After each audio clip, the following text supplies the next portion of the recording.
സാധാരണ വളരെ രസമുണ്ട്. കാര്യം ഇതുപോലത്തെ ഒരു സുംബ ക്ലാസ് എനിക്ക് SPC സ്റ്റേറ്റ് ക്യാമ്പിൽ ഞാൻ കിട്ടിയിട്ടുണ്ട്. അന്നും ഞാൻ ഇതുപോലെ വളരെ ആസ്വദിച്ചൊരു പ്രോഗ്രാം ആയിരുന്നത്. ഇത് ഇവിടെയും വെച്ചപ്പോൾ നല്ല ഇതായിട്ടായിരുന്നു, രസമായിരുന്നു. എക്സസൈസ് ഒക്കെ ചെയ്തപ്പോൾ എക്സസൈസ് ആണെന്ന് വരെ ഡൗട്ട് തോന്നിപ്പോയെ. നല്ല രസമായിരുന്നു. നമ്മുടെ എക്സസൈസ് എന്ന് പറയുമ്പോൾ അതിന്റെ രീതി അല്ലാതെ പാട്ടിനോട് റിതത്തോടെ ചെയ്യുമ്പോൾ ഒരു എക്സസൈസ് ആയിട്ട് തോന്നുന്നില്ല. ഡാൻസ് കളിക്കുന്നവർ തന്നെ തോന്നുന്നു. പിന്നെ ഈ ഡാൻസിനോട് വലിയ ഇതൊന്നും സ്കോപ്പില്ലാത്ത ഒരാളാണ്. പക്ഷെ എന്നാലും സാറിൻ്റെ കൂടെ ഈ സുംബ ഡാൻസ് ചെയ്തതുകൊണ്ട് എനിക്ക് നല്ലൊരു സ്പിരിറ്റിന് കിട്ടിയെന്ന് പറയാം. Thank you. പിന്നെ ഫാറ്റ് അങ്ങനെയുള്ള കാര്യങ്ങളൊക്കെ കൂടും.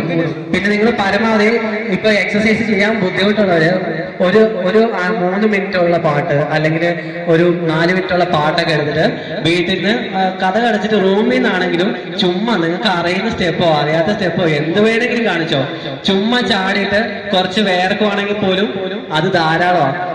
ഇപ്പൊ എക്സസൈസ് ആയിട്ട് ചെയ്യണമെന്നില്ല. കാരണം ഇപ്പൊ ഒരുപാട് പേർക്ക് മടിയുണ്ട് ഈ എക്സസൈസ് മാത്രമായിട്ട് ചെയ്യാൻ വേണ്ടി. ഇപ്പൊ ജിമ്മിൽ പോയിട്ട് ചെയ്യാനൊക്കെ 2 ദിവസം പോയിട്ട് നിർത്തുന്നൊക്കെ അതുകൊണ്ടാണ്. അപ്പൊ ഈ പാട്ടിന്റെ കൂടെ ആകുമ്പോൾ നമ്മൾ അതൊന്ന് എൻജോയ് ചെയ്ത് ചെയ്യും. ഈ പാട്ടിലൂടെ ചെയ്യുമ്പോൾ എന്താണ് സൂംബയായിട്ട് ചെയ്യുമ്പോൾ നമുക്ക് ഉപകാരം എന്ന് വെച്ചാൽ നമുക്ക് ഭയങ്കര ഹാപ്പി ഇതായിരിക്കും. പിന്നെ മനസ്സിലായോ, നമുക്ക് സന്തോഷം കൂടും ഈ പാട്ടിലൂടെ ചെയ്യുമ്പോൾ. അങ്ങനെ ഒരു ഉപകാരമുണ്ട്. അപ്പൊ നിങ്ങളുടെ ഹെൽത്ത് നിങ്ങളുടെ കയ്യിലാണ്.